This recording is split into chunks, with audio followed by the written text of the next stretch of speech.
Shalom and welcome to another in our series of podcasts from Temple Beth Am, a dynamic center for conservative Judaism in Los Angeles. This is a recording of meaningful discussions based on the 13 Petaled Rose with Rabbi Chaim Sperlin. And welcome to lesson 4 in this fun series. What did God say after he created Adam? I could do better than that. And he created a woman. One of the most popular, one of the most famous, I should say, biblical verses. It's not in the top 10, but I'm pretty sure it's in the top 20, is that God created man in the divine image, creating it in the image of God, creating them male and female. This is from Bereshis, chapter 1, verse 27, Bereshis Aleph, Pasuk Chav Zayin. Hashem created man in his image. What does that mean? Very good. This is right in the beginning of, this is the first chapter, 27 verses in. We believe in God's oneness. We believe that God creates the world. We believe in this incredible being. And what are we saying? That man is created in God's image? That doesn't make any sense. God doesn't have an image. And if he does have an image, like it said on the flyer, I hope, how was it? What did we write? I sure hope God doesn't behave like me. Maybe some of you hope he behaves like you, but I hope that he doesn't behave like me. I mean, I wouldn't believe in a God that behaves like this. So what does this mean? What does it mean that man was created in God's image? The actual translation of the word in Hebrew, which is an important word to look at, is that man was created in B'Tselem of God. B'Tsalmo. What's his translation of Tselem? Tzilum is today a picture, but Tselem could be a shadow. The shadow of God. Shadow of God is not God's image. That's something very different than God's image. So we see already that different translations will give us different interpretations on the word B'Tselem. Or we'll see that in a minute. Now, in the past 3 lessons, as we mentioned, we're going to try to keep every lesson independent, but we did have 3 lessons so far. We talked about God's systems. So maybe we know God by now. We know God's system already. Maybe we know what God's image is from his systems, but his systems are not God, and we're going to see that also in a minute. These are a couple little introductions, and we're going to get to it. So I'm losing my words here. If God has systems that he uses, and maybe these systems are God, like we talked about past few weeks, that he has systems that he uses, so maybe the image is these systems. But then how are we in the image of those systems? A completely non-related question is, the Torah is coming to teach us things. What does it help to know that we're in God's image? Okay, now what? All right, let's say that God is in the image of man. What does that help anybody? What do you know now that you didn't? What are you going to do different now with that information? Anything? We're in God's image, so if I have negative inclinations, that's okay because I'm in God's image and I could do negative things. It doesn't inspire the lack of negativity, seemingly. Okay, so I'm in God's image and therefore I do good things. I don't know. It's not really, I don't know if anybody has ever thought that the reason why I'm doing good things right now is because I'm in God's image. Doesn't come to mind, at least personally. Maybe some of you feel that sometimes. I don't know. What does it help us to know that we're creating God's image? Yes. Maybe the hope that we have unlimited potential. That's good. Okay. Do you think that you have unlimited potential? Maybe we're supposed to think so. Okay. Maybe in another reality. Okay, that's interesting. You're saying that maybe this is to teach us that at some scale we're godlike and we have unlimited potential. Okay, that's good. That's good. That's a little opening to where we might get. Yes, I like that. What you're saying is that if you translate the word B'Tselem from the source word of Tzel Tzadik Lamed means shade, the shade of God, to the shadow. So you're kind of following the style or the direction. Domeh. Adam is domeh. Right. That's good too. Okay, you're trying to do what God would expect us to do. That's very good too, yes? Oh, this is a big question. This is a big question. The question of duality, we're going to get to that in a few minutes. What you're asking is that this entire conversation is questionable because this creates duality and we believe God to be one. That's a great question. We're gonna touch upon that in a few. As we've demonstrated that right here in this room, many opinions and thoughts have emerged on how to resolve these questions. And indeed, many rabbis have offered many explanations over the generations on what this information does and how to translate this information. This becomes a cornerstone in philosophy, in Jewish philosophy, from different rabbis, different philosophers, different perspectives. It even sprang out into other religions, how they translate it, and so forth. So this becomes a very large discussion, and we could do, which we won't, but we could do probably 5 hours of opinions and ideas of all the various interpretations we can have from this verse. But we're not going to do that tonight. We're going to offer a singular interpretation that is based on chapter 11 in our lovely book from my wonderful uncle, the 13 Petaled Rose. Chapter 11, we're going to be zoning in on one particular interpretation. It's a mystical interpretation, as has been most of our other discussions. I think it's going to be a lot of fun. I think it's going to be a completely different interpretation than you may have anticipated. I hope that we all walk out of this lesson learning something new about this amazing and extremely popular verse. To get started, I want to read a text on page 85 and 86 in the book. It's kind of in the middle of a discussion of the beginning of the chapter where he goes on a different discussion and then comes back, but we'll jump in here and let's go. This inclination to keep the greatest possible distance between man and God has led to a more abstract comprehension of divine truth and of the ability to distinguish falsehood in the various descriptions of God. To be sure, there's a basic reason for the historical fact that the Jews, with their cultural and linguistic inclination to describe everything in terms of the human, shrink from depicting the spiritual in gross physical terms. To understand this reason, a few points have been elucidated. One has to recall that our whole material world, reflecting what you said before, is only a part of a greater system of worlds. Whatever happens and offers itself to our apprehension is also tied in with that which is above and below our world. So this is a little insight. If this was a little abstract, that's fine. We're gonna grab hold as we do. This is arguing that the reason why there is this kind of loose use of terms in all of Tanakh, God's hand, God's mind, God's words, is not to make a closeness, but in fact to create some type of distinction. And this is because, he says, to understand this reason, is one of the points is that we believe that a lot of these things take place in another plane. They don't exactly take place in our format. They take place in another plane, in another what we called in other lessons, in another level of consciousness, in another existence, in another world. Let's continue on page 86. There's a few paragraphs in between, but we'll continue on page 86 here. In such a view of the world, there is bound to be a double distortion. In other words, on the view that we have in our world, we're going to have a double distortion of what it is in spiritual worlds. First, there is the distortion that results from the projection of something non-physical on a physical reality. So if you have the arm in a different realm, when it comes here, it's distorted because here it's physical. And since in essence, these two are so different, it's impossible for anything in our world to be a complete replica of a non-physical reality. Then there is the distortion resulting from the fact that our world is no longer in its first stage of pristine purity and health, even right here in this world. So there's a double distortion here. The various creatures in this world do what they have to as best they can, thereby making certain changes in the structure of the world, the most suspicious changes and distortions, of course, being those that result from the actions of man.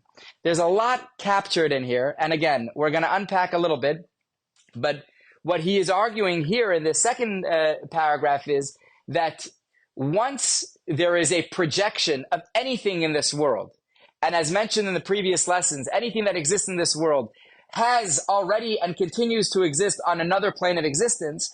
So once it's here, it's distorted from the way it looked originally. To express this, I'm going to move to the duality question for a minute, and we'll come back to some of these themes. So far, we talked about the spiritual system of physics. We talked about the spiritual system of the human. We talked about the spiritual system of the worlds and consciousness. All these are a system of God, but it's not the whole story, because this is all how God behaves. But this doesn't tell us anything about God himself. This tells us what tools God employs, but it doesn't say anything about God's character, so to speak, of what that is, if we could even say such words. An example, because we're moving, we're getting lost here, just an example to bring us all back down. I walk into a business meeting and I want to close a deal. I'm sitting with potential investors and I want to close a deal. What do? I deploy certain tactics of communication, tactics of presentation, different tactics that I use around the table in order to argue my case, in order to earn the deal. So does that say anything about me?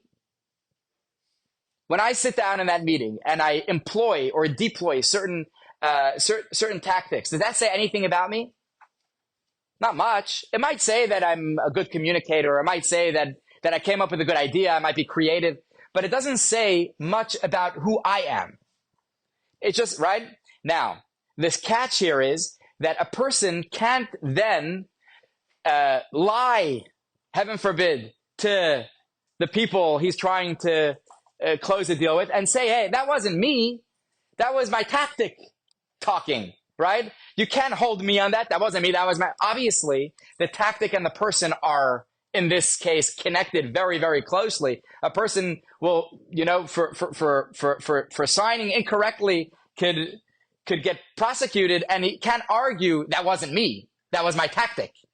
Right? So obviously the tactic and the person exercising those tactics are held accountable for each other, but we know, hey, but that really isn't the person. That was just the tactic they used. So to illustrate this in God, which is where we're going to try going tonight, we're climbing the rungs here. Here we go. There's godliness versus God. Godliness is the systems that we have spent time discussing over the past little while. Those are the systems that God uses and employs. Those are all what we're going to call tonight expressions of God. Those are his expressions. Those are what he uses in order to carry out particular endeavors that he chose to want. He wanted to create a world. He wanted to create it in a particular way. So he uses certain systems to make that happen. That is godliness. It's holy, spiritual, it's godliness. God is beyond the system. Him, himself, and his essence. Does this make any sense? So far we're good? Okay, talk to me. So you're saying that in mathematics you have systems and you also have, it's called a meta system. Very interesting. I thought mathematics had no questions. Only Judaism had questions. You're saying mathematics has questions too. Okay. So there we go. Another support to this concept where there could be a system and then something that is above that system, so to speak. All right, let's hold on to this. We're gonna come to it. I want to present two words in Hebrew that are used by the mystics, that are used in Kabbalah, that are used in the Zohar, to explain these two words. And what I'd like to do, if we can, is switch from now to use only the Hebrew words.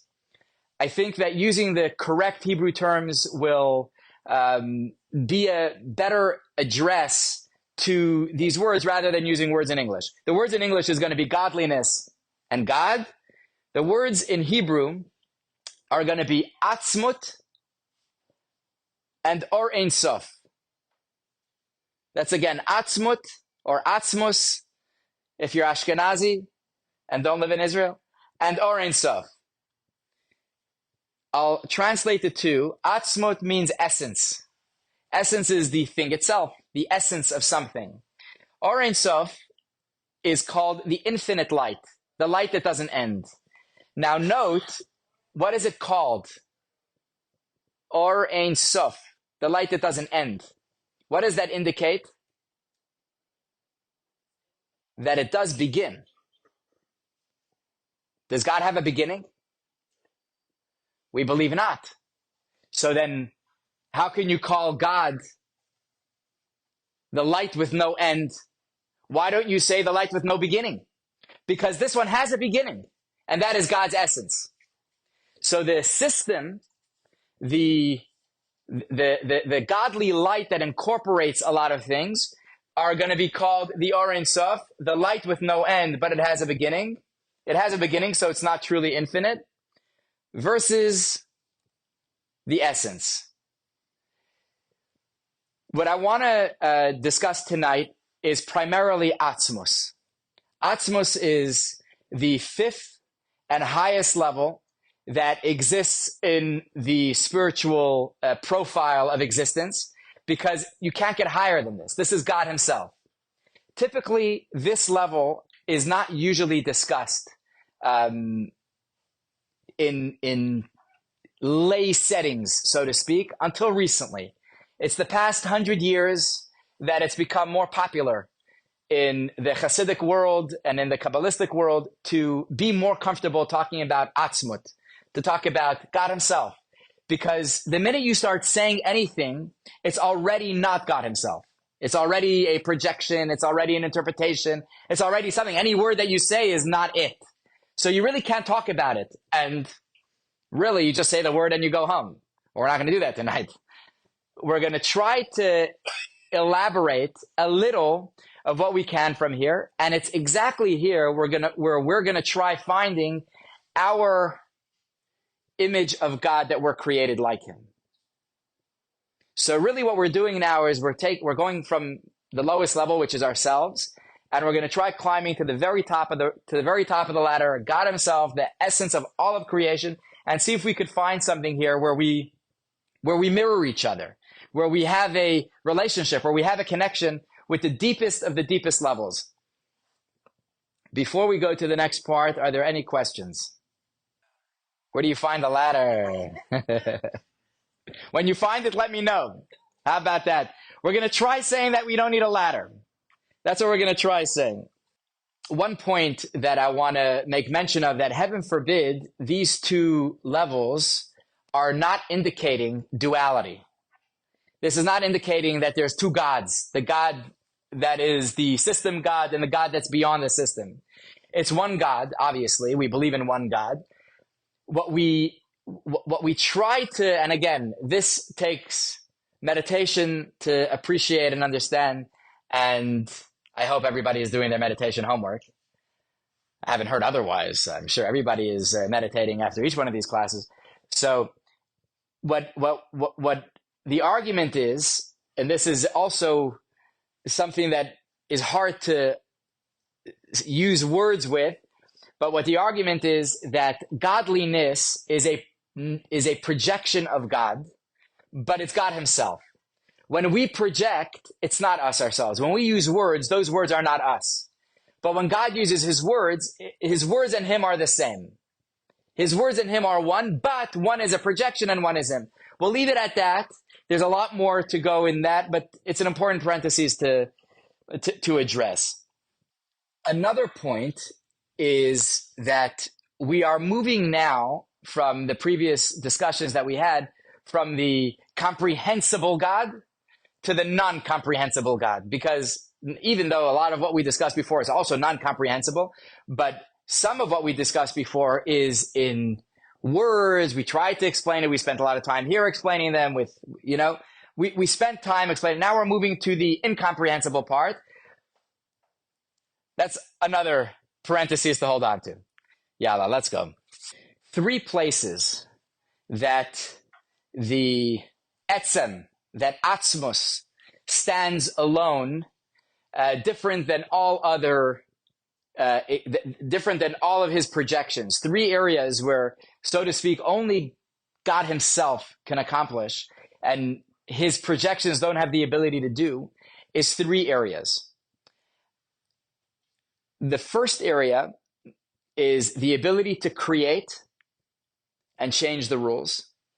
It's one, the ability to create and change those rules. The ability to hide that he is the creator, and we could look around and we don't see God. The ability to hide that he's the creator.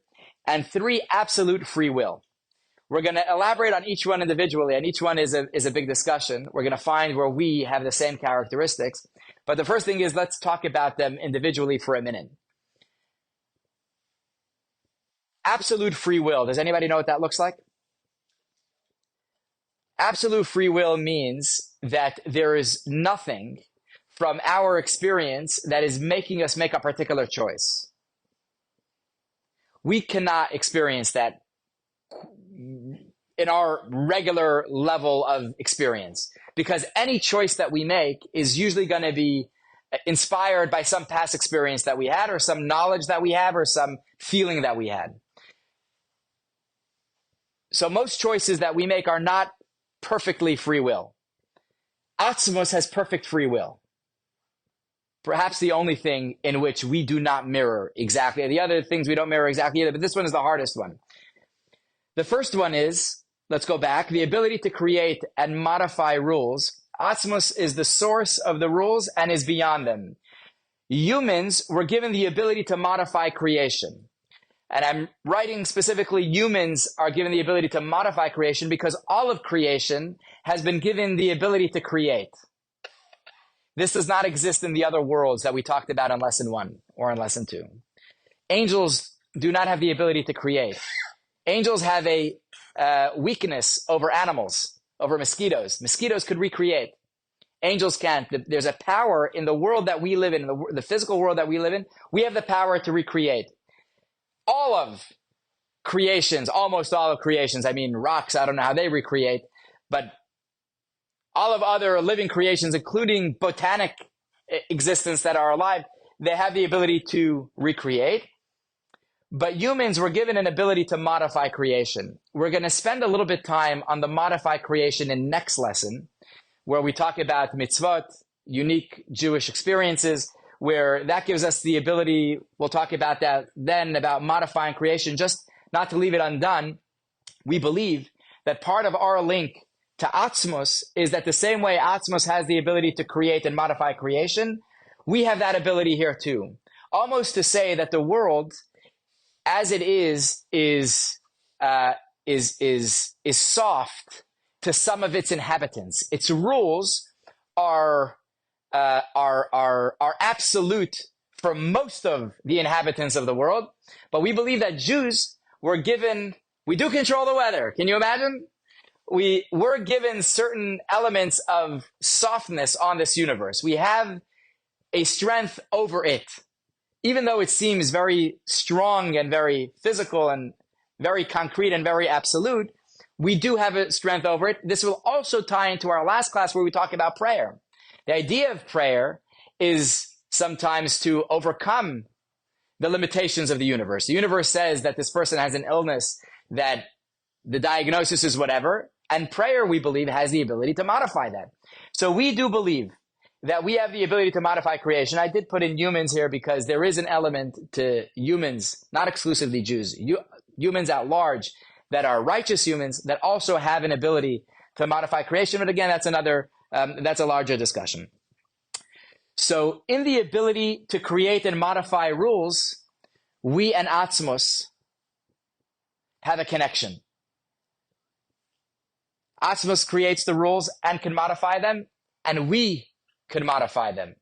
We can't create the rules. We can follow the rules. We can create, but the important part is that we can modify them. I want to jump back into the book for a minute. On page 87, and here he's talking about why this physical world is the greatest reflection of Atzmos. Therefore, man alone, on page 87, is the expression of the creative world. By virtue of the spark that is his soul, man, what happened there? I don't know.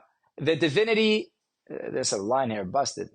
By virtue of the spark that is his soul, every other word is, so that the whole resemblance of man is, in a sense, in the image of God, which is to say, man is the projection of the creative divine plenty into the physical, and the divine form revealed to the higher worlds as it is in our world. The words are not perfect. I don't know what happened to this one. Let's continue on page 88. Thus, when the prophets speak of the hand or the eye of the Lord, it's understood that they are not speaking of essences in any way physically similar to the human hand or eye. At the same time, there is some essential connection to the body of man. The relation between the right hand and the left hand, for instance, is a matter of profound principle, which is derived from the difference between the Sfirot of Chesed and Gevurah, as we talked in lesson 2, I believe. And so too with all the parts of the human body in their general configuration and down to the smallest detail. Man may therefore be viewed as a symbol or a model of the divine essence, his entire outer and inner structure manifesting relationships and different aspects existing in that supreme essence. Again, difficult words here, but the idea here is that we, when we are in our human form, have this correlation with the divine essence. I want to just show a fun example of the rules being broken within physics. We talk about God breaking the rules. There's two ways he could break the rules. One way he can break the rules is, as we know, doing some miracles, or splitting the sea, or holding up 300 rockets and not letting them hurt anybody or almost nobody. Another way that the Talmud writes about God breaking the rules is a very interesting one. So here it is. Anybody familiar with the picture? This is the Holy Ark, or a depiction of it, not it, that was placed in the Holy of Holies in the Beit HaMikdash. The Torah tells us to make it 2.5 cubits, which is 6, 12, 15 inches, something like that. There should be more. Whatever it is, 2.5 cubits apart. The room in which it was in was 20 cubits. If there is a box that's 2.5 cubits inside a room that's 20 cubits, how many cubits should there be on each side from here to the end of the room? Mathematicians. 8.25. I think that's the correct number, right? There should be 8.25 cubits on each side because the box occupies 2.5 cubits. The Talmud tells us that if, I wasn't there to do the measurements, but if a person would come with a measuring tape, they would measure the room, they would get 20 cubits. But then when they would measure from corner of the Aron, from corner of the Holy Ark to the end of the wall, they would get 10. And when they would go from the other corner, they would get 10 again. And then when they would measure the room, they would get 20. And you could go back and forth.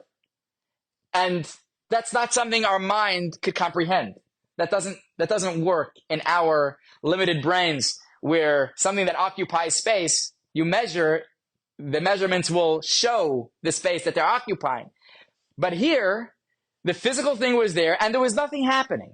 There wasn't the splitting of the sea. There were no shofars blowing. There were no missiles flying. It was just sitting there.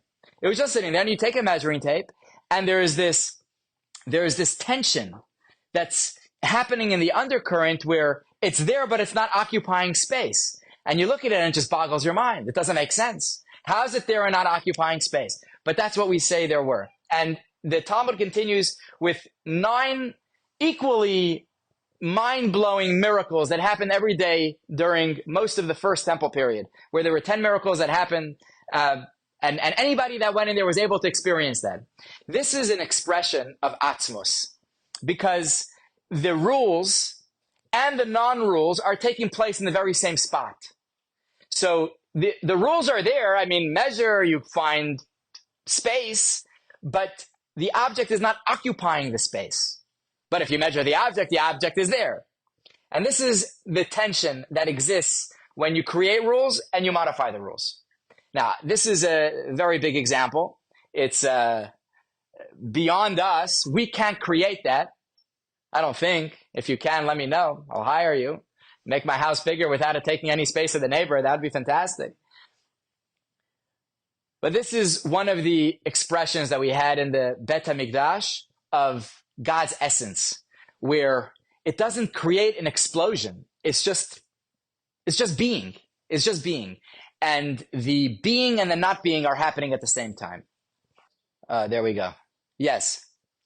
We could do it in the mind. We just can't do it with a measuring tape. Okay. Yes. Sorry, that's Yeah. So what you're asking is that in a meditation, space seems to be a lot softer. That in the mind, we can figure that. On a measuring tape, it won't work. The burning bush is another example where we see that as well. So this is thing one, which is the ability to create and modify the rules. Let's go to thing two, which is creates the observation of independence. What's going on with me today? The observation of cut. Huh? All right. So one of the miracles of the universe is something very interesting, that most of physics does not reflect where it came from. If you wake up out of nowhere and you see what they call what do they call it? The Hindu lime? The lime that looks like a hand? Know what I'm talking about? The Buddha's hand, right? It's a type of citrus fruit, or it's a citron, right? So I'm glad that some of you have never seen it. It looks like a hand crystallized and became a citrus. It looks really odd. And if somebody would bring you that and show you then an orchard of citrus trees that are not in full blossom. So all you see is citrus trees, but you don't see what every tree is.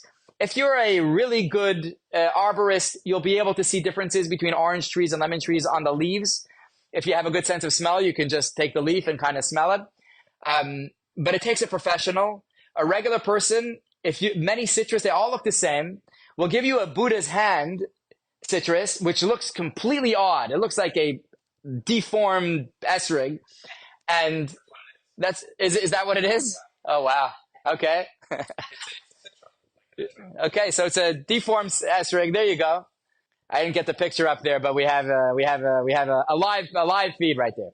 So you have this. You can't see which tree it came from, which is incredible. Why can't you see the origin? You should be able to see. You see something, you could see where it came from. No, there's a rule in physics that I don't think the physicists talk about. Maybe they do. I don't know. I haven't read enough. That you don't see the origin of items. A child, something as small as a child, even a newborn child. You tell somebody that doesn't know how it works that this child was in this stomach, they'll tell you you've gone mad. Wait 2 months. Wait till the child fattened up, or even 2 weeks, and it's double its weight. Or whatever it is, 2 months. I don't know what it is, how quick it doubles its weight. They'll tell you you've gone mad. It's not possible. We'll leave it at that for now, right? How did it get in there? How did it get out? What are you talking about? Right? You tell them how it got in there, they say you're completely mad. But, right? It's amazing that there's this cover on the universe that we just can't see where things come from. Unless you're a professional, unless you know. Even take us grown adults, when we go back and think about origins of things, of where we come from, our parents and all these things, it's not obvious anymore. In a very short time, our origins disconnect from whatever is produced from them. Fruits look nothing like their trees. Anyway, you get the idea. Eggs look nothing like the things that get produced from the eggs. It's a very interesting cover that the universe has created. And this is by design. The Kabbalists argue that Atzmos hides himself intentionally. So if you find something that is hidden when it should be obvious, that is the architect himself doing that. Atzmos has the ability to create entities that feel independent and non-traceable. All of physics has this dynamic, but it's strongest in the human. The reason why it's strongest in the human is because Buddha's esrig can't talk back at its tree to the best of our knowledge and can say, I'm not from there. Whereas the human has the ability to say, no, that's not it. We can completely distort as much as we want. That ability to distort, many people see, and this is it's a twist of the mind, and we have to be very careful how it's applied because it could be misunderstood. The ability to distort, we talked about in a different lesson that there's no artist like God, but the ability to distort and the ability to make things feel independent, many of us think as a separation from divine, and it is a separation from divine, but it's also a reflection of divine because divine is the greatest distorter. So that's thing two. And that's another space that we as humans carry very, very strongly. This ability to create entities that feel independent, and more than that, to project something different than what it is.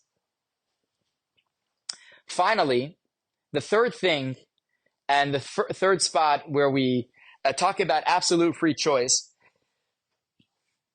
Atzmos has absolute free choice. Atzmos chose to desire good over evil because, and this is important, any intelligent person can argue sometimes, as we've seen, and today was Yom HaZikaron, and we'll make a mention of it again, a day that cannot go without being mentioned in our lives.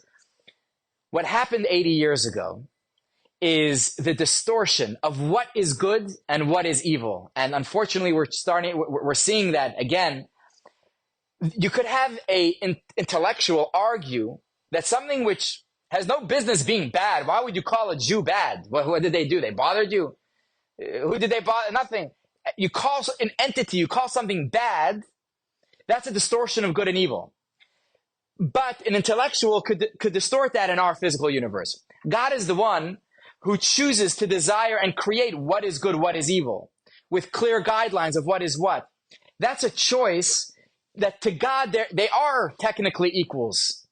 Technically. So much so that you could have a intellectual today to argue that some of the worst of evils may be good. Maybe not such a fresh example would be pedophilia in Greek culture, which then was more than accepted and welcomed by the greatest philosophers of all time. It's mind-boggling that the greatest thinkers of the world were able to think of something so low and unhealthy to a human as being good, because good and evil could be distorted. It's not clear where the guidelines are, but God chooses without any clear winner. Sometimes there is a clear winner, but God chooses good and evil from a pure place of free choice, God's free choice. Now, Atzmos chooses us. When we say we're the chosen nation, it's choosing us. It doesn't have to, and there's no reason to. Chose us before we did anything, one way or another. This choice is coming from the deepest places in himself that he creates this choice. Now, there is a space where we have free choice, and we talk about free choice and all these things. We don't have the free choice the way Atzmos has, obviously. We have a lot of preconceived notions. But the fact that God chooses us, we in turn have that ability to choose him. But we're going to leave free choice aside a little bit because it's much more broad and more complex. And the other two, which is the ability to create and to modify creation and the ability to distort, are much more in our experience. Any questions before we go further? Either everybody understands or no one understands. Let's go on. Yes. I like that. So you're arguing that there is a space in our experience that we do have free choice if you're trying something that you never tried before. So there's technically nothing directly inspiring a decision or not. You're saying, let's go for it. Let me give it a try. The person who doesn't try might be inspired by failures of other endeavors and therefore doesn't try because of other traumas or whatever. But here's somebody that does try and makes that choice, that is an open choice. That's very interesting. Point well taken. We won't address that tonight because it's a big one. You're asking a great question, saying that good and evil are both from God. We did mention it in an earlier class. I don't remember which one, but we mentioned it just briefly in a quick moment, that our belief is that good and evil are both equally created by God. And that choice is on us to choose which path we're going to take. There are other opinions in other religions that say that evil or Satan has been created by some type of sin that they did, and they got banned or whatever it is. We don't believe that. We believe that Satan is an agent of God for a particular purpose, and that evil is created for a particular purpose. What's that? Exactly. Right. And also to bring out, sometimes there's challenges, bring out greater opportunities. Unfortunately, I wish it didn't work that way, but that's part of the system of the universe. Let's move on to the next piece here. I want to bring a few examples because what we talked so far is a little bit abstract. So I want to jump down with a few practical or somewhat practical examples on where we see atzmos in our personal experiences. Where, like the original question was, if we know that we're like God, what does that help? What does that do for us? What's the message? What do we take from that? And hopefully with these few examples, this is not all of it, obviously, but it's a few examples of where we can see that our atzmos ability gives us a godlike power and hopefully inspires us in that area. Anybody know what this is? Yes. A choice that originates completely from within the chooser and is not compelled even in the slightest by any external consideration. It is. No, you're not crazy. It's you said it better though. I think you said it better. This is without an example. You illustrated it and brought it to life. So you did better than this. Thank you for that. Does anybody know what this is? No? This is the first image that was captured a couple years back, pretty recently, I don't remember the year, of an atom. We knew about atoms as a theory, but nobody has ever seen one. Not only as a theory, I mean, they use them, they put them to work, but nobody has ever seen one until recently with the development of one of these microscopes, whatever it is, and the atom is in there somewhere. I don't know exactly where it is on the picture, but this is the picture. And do all atoms look the same? Most people think yes, but that's incorrect. They're similar and they operate in the same way, or mostly the same way, but they don't all look exactly the same. What I'm bringing out with the atom is that in physics, there is a core level of existence, the deepest level of existence, that if we break through any matter, may it be a computer, may it be wood, may it be carpet, doesn't matter what, any matter is a composition, as we know today, of atoms, electrons, neutrons, protons, and all these things spinning around each other very quickly. And the way those interact with each other will project different images. So when we look at a rock and we look at a piece of wood, at their core, they're really the same. And it's only how these protons, neutrons, electrons are spinning, something like this, that they create a different image to the observer and to the touch and to their mass and so forth. This is a small example of where there's atzmos in the universe. Not exactly, but it's an example. Because at its core, they're all equal. At its core, there's a unified singular existence that is the same everywhere. Again, this was a parenthesis for those physicists that like physics a little bit, myself included. So that's a spot where we see it in the world. We're going to go through a few examples where we see it in our spiritual and religious practice. Tshuva, repentance. Repentance is used in the Torah. Our source man is not here tonight, but he would have liked the source, and I missed it. In the Torah, it says that when a person repents, they repent lifnei Hashem. Lifnei Hashem could mean in front of God. It can also mean above God, above Yud Kei Vav Kei, above. What does it mean to repent above God? That doesn't make sense. But what repentance means is that when does a person have to do tshuva? When does a person have to repent? When they did something wrong within the system. Now, if a person does something wrong within the system, how can they redeem themselves, so to speak? How could they recover that mistake? The system is now broken, akin to somebody burning a building down. The building is burnt. What are you going to do now? You can't just pray and the building will be rebuilt.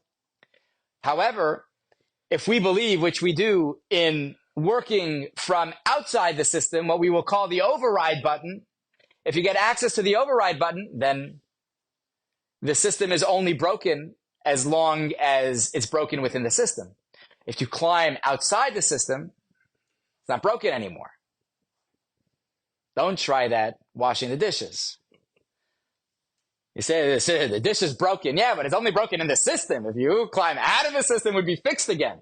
It's true, but I don't think that that's going to work in the kitchen sink. But it works spiritually. In our spiritual experience, it works. We believe so strongly in tshuva, in repentance, that there is a terminology that's used in the Talmud that a person could repent and come closer to God in a way that it's as if the sin never existed. It's as if the building was never burned. It's as if the glass never broke.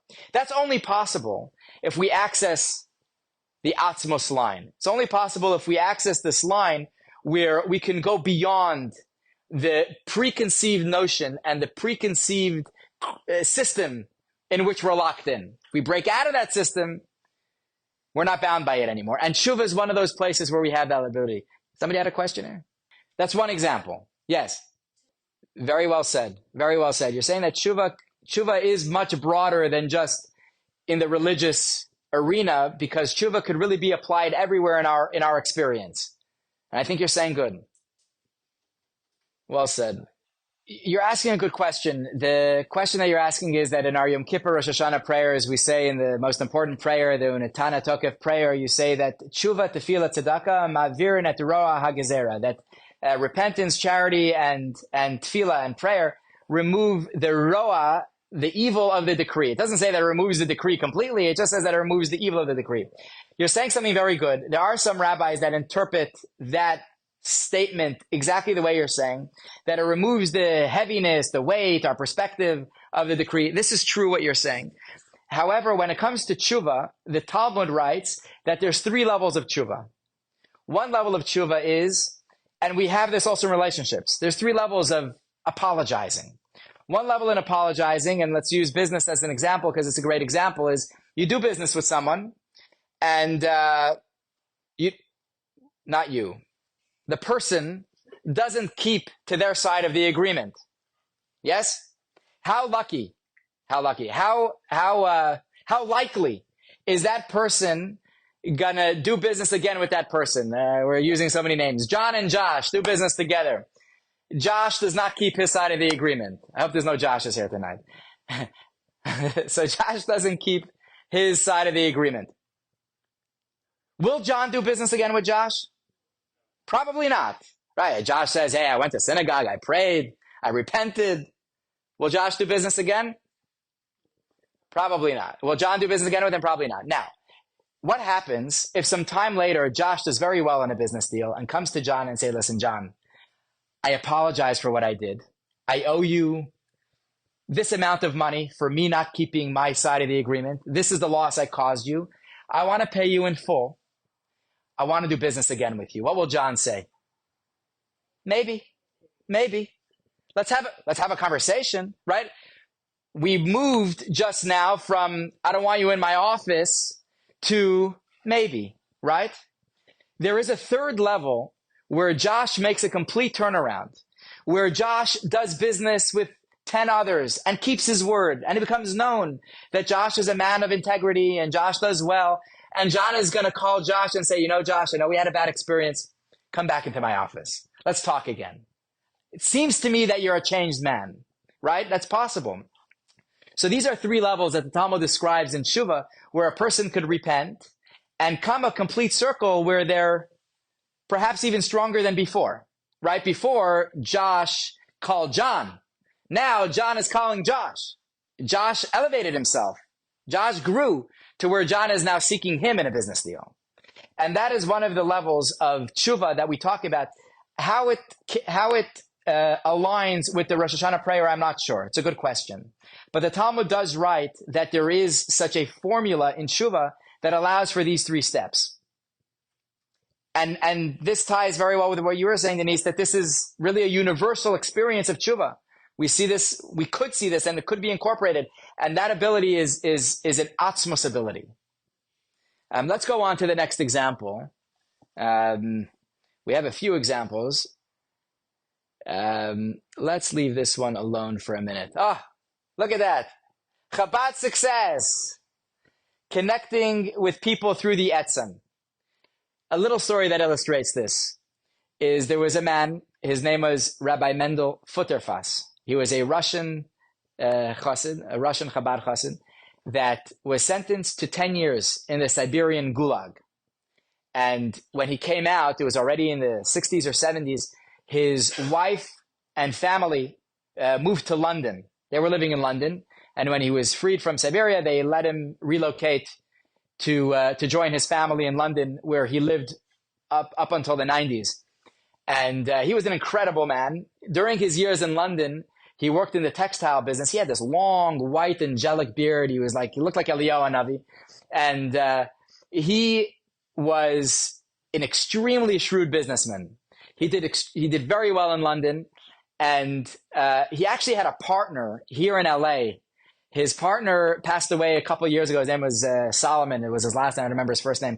Passed away a couple of years ago. They were partners in business, and Mr. Solomon ended up retiring here in Los Angeles. But years back in the 80s, they were partners, and they both did extremely well.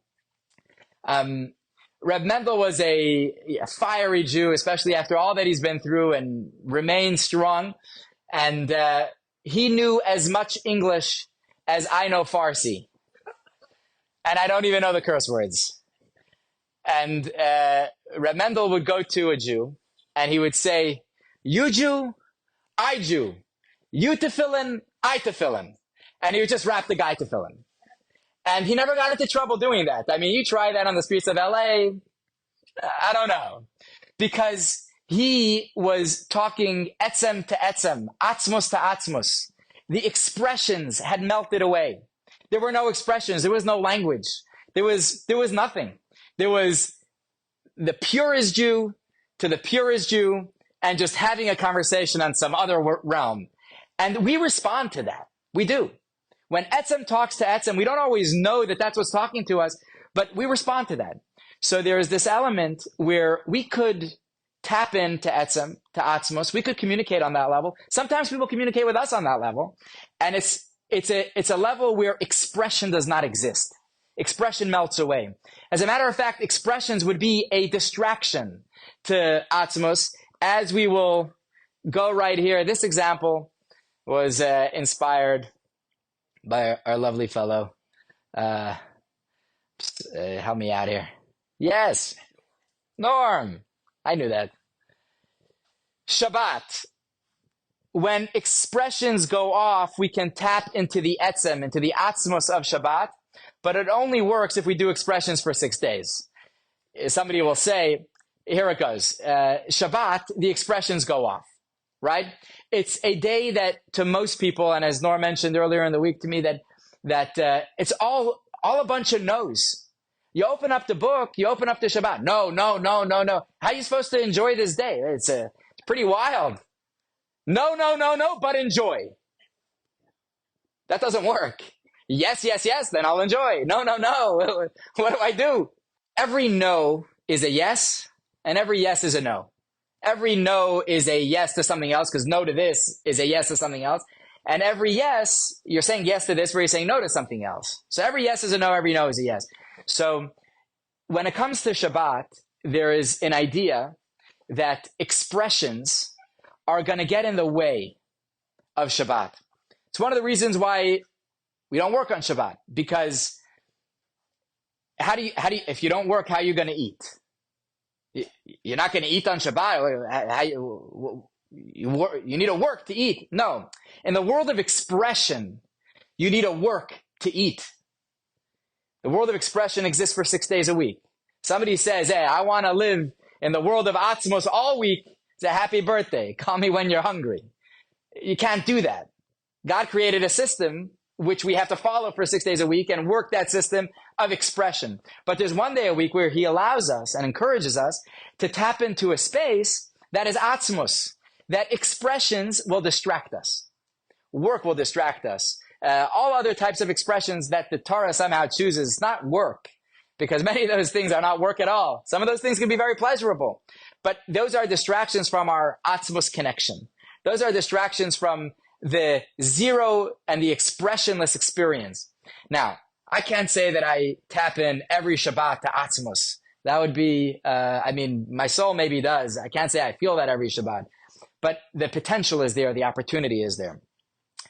I want to talk about relationships for a minute, where we have Atzmos as well. When we experience deep pleasure in relationships beyond expressions, much of relationships, and importantly so, is words of affirmation, words of love, gifts, the connection of a relationship. The expressions of a relationship are very, very important. The person can't say, oh, I'm going to be quiet and we're going to be in a relationship. Yeah, let's experience just the sound of silence. It's not going to work. Expressions are very important to grow a relationship and to be part of that, to make a relationship exist. However, there is a space in relationships that I'm sure some of us have experienced, and that is perhaps the greatest pleasure in relationships. And it could be that it's quiet between the two of the relationship. And that is a perfect experience of each other where there's no expressions. The expressions are not what's making the experience. It's just the essential selves making that experience. This is another example of Atzmos that we have in our experience. We will start wrapping up here. We're going to get ready for landing. They tell it, everybody says, we're going to get ready for landing.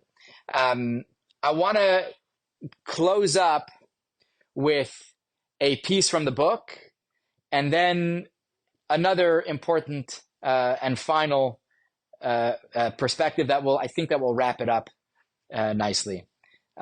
Let's read in the book on page 89. Everything looks that it made it onto this slide. All right. Clearly, an ordinary person does not know anything of this. He's talking about everything we just talked about. Okay, so I guess we're extraordinary. At least we have become tonight. At best, he or she is conscious only to a very small degree of the things we do and of their higher significance. Even among those few who are able to unravel the riddle and know the meaning of these secrets, only select individuals reach that state of being where knowledge is automatically lived out and manifested.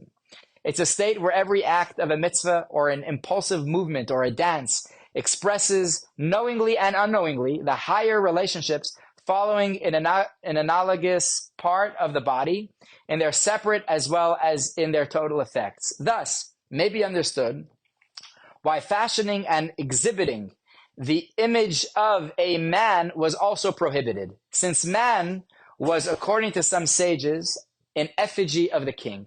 I want to talk about this for just a quick moment, that what he's saying is that there is a prohibition on creating images, celestial images, images of God. There is also a prohibition against creating statues of God. Now, this is not it's a broad prohibition. And as you know, some things are not as clear cut or as simple as just the word. But for argument's sake, let's just say that there is some type of prohibition that if there's any artists or sculptors here, we can discuss it and elaborate on it. It's not as clear cut as I'm about to say it is. There is a prohibition against making sculptures in the image of humans. The reason is because they are reflections of God, and we can't make sculptures of God. That's one of the 10 Commandments. So what he says here is that since man, according to some sages, is an effigy of the king, I want to talk about this for a moment where we see, let me show you such a man, and there were many people that we would say are perfect divine projections, or at least at some moments in their life, they're perfect divine projections, where the expressions are not what make them divine projections, but their very selves are what make them divine projections. Does anybody recognize him? Daniel Pearl. I think he was in Angelino. I know his dad lives here. A sad story. He was captured by Pakistani terrorists in 2002. He was a journalist, and obviously he was in Pakistan doing some journalism. And he was captured by them. He was a hostage for some time, and eventually they executed him. He was one of the first live executions in modern day television. Gory, gruesome, the worst of the worst that these animals did. And his father is here at UCLA. I believe he's a professor at UCLA, or was, and he talks. He gives, imagine the pain. Anyway, so Daniel Pearl is a Jew at heart. And the reason why I say that is because his expressions were not very religious. He didn't carry himself as a religious Jew. He was a very proud Jew, but he wasn't by any stretch of the imagination a religious Jew. His wife, a French girl whose dad was Jewish, they had a child together a few months after he was unfortunately killed. So that kid never saw his dad. Daniel Pearl's last words, we all know, I was born a Jew and I will die a Jew. And that was it. The expressions melted away. There was nothing. I was born a Jew, I will die a Jew. And those were his last words that we know of. I'm sure he's singing and dancing up on high because he has a special soul. But those are his last words. This is a person that's an effigy of the king, as we should say. He is somebody who expresses exactly where expressions come and go. Expressions are not the essential character. Whereas when the moment of truth comes, there is a direct channel to Atzmos. I want to say, though, that there is, and that's what we're trying to fill in here tonight, there is being born as a Jew, there is dying as a Jew, and there is, God protect us, living as a Jew. And I hope after tonight, we are inspired we're born as a Jew, we already were. Dying as a Jew, may we live forever. And for the time being, may we continue living as proud Jews and be conduits to this Atzmos energy. It's incredible. Any questions? Sure. There is a structure within the universe that demands that expression, meaning that demands that we work in order to have what to eat. If we don't work, we won't have what to eat. Simple. You can't tell us don't work and have what to eat, technically. Unless you have savings, right? But I'm saying I'm saying from the pure from the pure hand-to-mouth version of living, which existed until 401k came around in America, right? The typical way people lived for thousands of years. You had, you ate. You didn't have, you went hungry. It was that simple, right? But that was just an illustration that the 6 days are days where expression is encouraged. The same verse that tells us that we rest on Shabbat says to work for 6 days. That means that the 6 days are days where we engage in the expression. The expression is very important. We spend most of our life in the expression. The expression is, however, there is a space where we go expressionless. And all those no's are to create that expressionless space. That's the idea. I hear what you're saying. You're saying good. And I think that illustrates that the seventh day is the most appreciated when there are 6 days of chaos. Nobody should have 6 days of chaos, of expression. So we have to figure out how to, heaven forbid, no. So there is now a space where that seventh day could be elevated even higher than those other 6. There is a space for that. We have to sit down and figure it out. But I think that that's the answer to your question. Because once a person achieves a certain level of homeostasisness, I think the word is, right in those 6 days, I think that now the seventh day has an ability to be even more profound. It does. I think so. I'll let you know when I get there. How about that? What's that? Exactly. It's messianic. But in that time, it's more elevated than it is right now. Any other questions? We're doing 4 for 4 so far. We have 2 more lessons in this series. The next one will be about mitzvot, the final one about prayer. You have been listening to another in our series of podcasts from Temple Beth Am, a dynamic center for conservative Judaism in Los Angeles. If you enjoy these podcasts, we invite you to write a review on the Apple Podcast site or wherever you get your podcasts. For more information about Temple Beth Am Los Angeles, go to tbala.org.